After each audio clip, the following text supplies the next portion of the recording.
ka, ha? Punta ka sa banyo! Huwag ka lang! Huwag ka lang dito!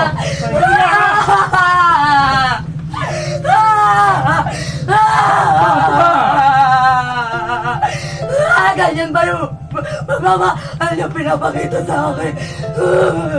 Gusto ko lang naman mag-aral.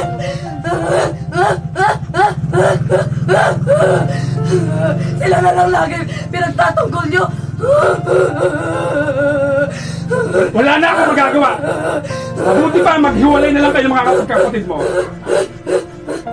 Doon ka! Sa kaibigan mong bakla! At huwag ka lang magpapakita sa akin, ha? Wala ka!